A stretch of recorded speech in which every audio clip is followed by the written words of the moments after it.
How often do we forget about the dangers that exist both outside and within our allegedly guarded settlements? Do our lives in the cities and suburbs leave us numb or ignorant to the dangers that our past relatives faced on a daily basis? Do movies, cartoons, and the fact that we have domesticated wild animals over the generations delude us into believing that all furry animals are harmless and benign?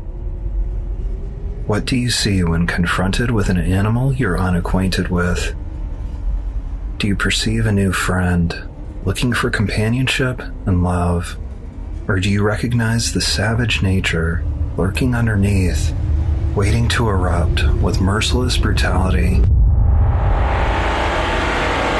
It was the summer of 2002, and Jason, an athletic and friendly 13-year-old, was on the early trip his family took to Mexico. Their vacation home was in a secluded high-end neighborhood, with desert all around them, as Jason's father was an expert survivalist and tracker who took the rich and powerful elite on private hunting trips around the world. The family spent most of their days at the beach or dirt biking around the open desert. One warm day, they decided to hang out around their temporary residence and rest. In the early evening, Jason had become bored. He asked if he could take their two dogs, a young pit bull and an older Australian shepherd, on a walk, having done it 100 times before. And the fact the older dog was trained by the father, his parents agreed. Jason loved to walk along a path in their area that bordered the desert where they would often ride. He was surprised by the lack of people outside that day, but enjoyed having the roads to himself. Stopping to share his water with the thirsty dogs, he noticed 3 other canines turn a corner and walk right up to him. They were skinny, had matted, dirty fur, and wore no collars. He knew they were wild dogs, and being a kind boy, felt bad for the starving animals. His own dogs had not sensed any danger and were being friendly with the visiting ones. Jason pulled some of the treats he had brought out of his pocket and tossed them to the 3 bony beasts. After scarfing down the food, the wild dogs ran off out of sight. Feeling euphoric from his good deed of the day, the friendly young boy continued on his walk. A couple minutes later, he saw the 3 canines again, but this time, they had brought some friends. There were about 24 feral dogs trotting directly towards the boy and his collared friends. Jason felt slightly nervous, as he had never been around this many dogs before. The homeless hounds began to surround him, in search of the food they had been brought to. Emptying his pocket, Jason threw the remainder of the treats on the ground, hoping to appease the pack. It was not nearly enough for the hungry animals, and so they turned back to the boy. Jason showed them his empty hands and pockets, thinking that they would understand he had nothing more for them. Instead, the famished pack began scratching at his legs in an attempt to get more treats. Jason was now starting to feel overwhelmed as the wild animals swarmed around him. Just then he realized he had lost a hold of his pets. In a panic, he searched for his dogs, but could only see the large pack of rowdy strays. As the animals continued their swarm, one of them ripped at Jason's shorts. Suddenly, all the dogs around him followed suit and began nipping at his shoes and clothing. His shirt and shorts started to rip and tear as he struggled with the pushes and pulls of the free-ranging beasts. Just then he caught sight of his pit bull puppy running away from the chaos.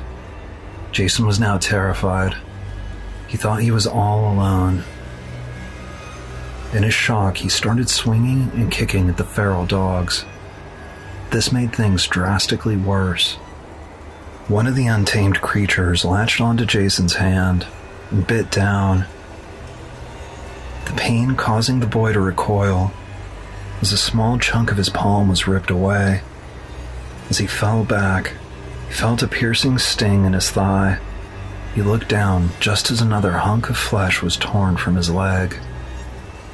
The boy screamed in agony, but there was no one around to help. The pack seemed to turn from overly eager to a frenzied bloodlust. Jason could only react and yell in terror as the carnivores surged onto him.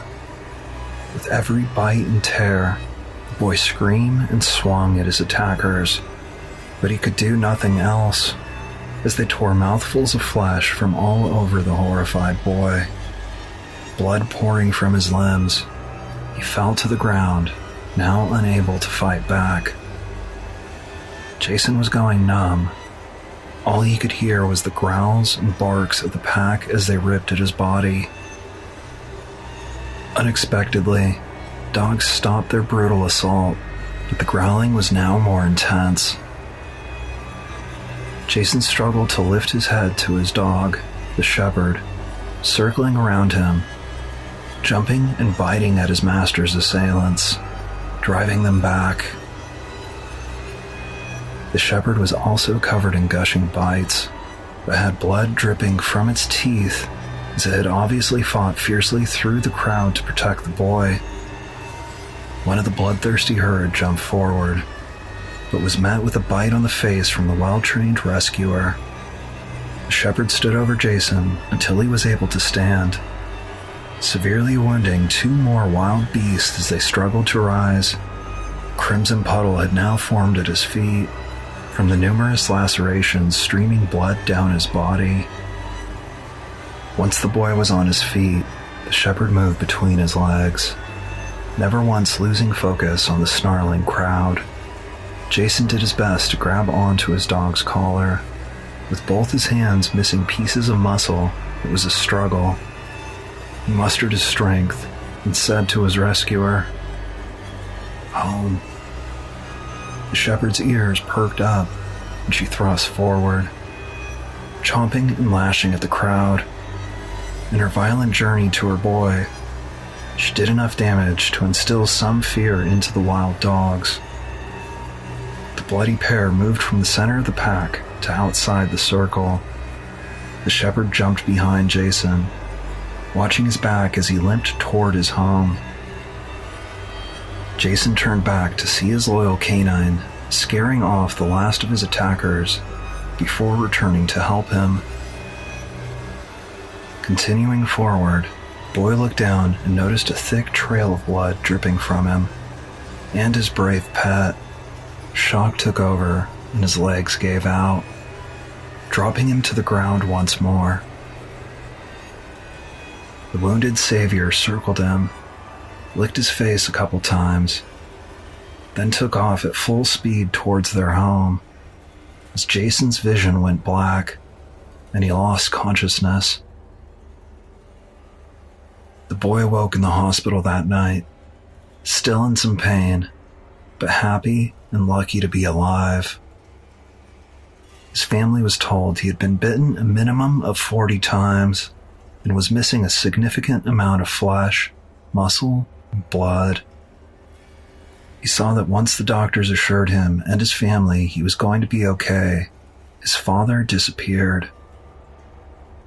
He thought nothing of it until the next morning when he woke up to find his father sitting next to him with a homemade necklace in his hands. His father then told him how he had left the night before to hunt down the vicious pack of dogs that brutally attacked him. He lifted the necklace to show Jason that it was made of the wild dog's teeth. "Those dogs will never hurt anyone else," his father said while staring at the necklace with the focused anger. Jason was unsure about how to feel about this macabre gift, but knew his father did it out of love. He then asked about the shepherd who had so bravely fought to protect him. She was badly damaged by the battle, but was going to be okay after some recovery time. Puppy was also found, He was traumatized, but uninjured.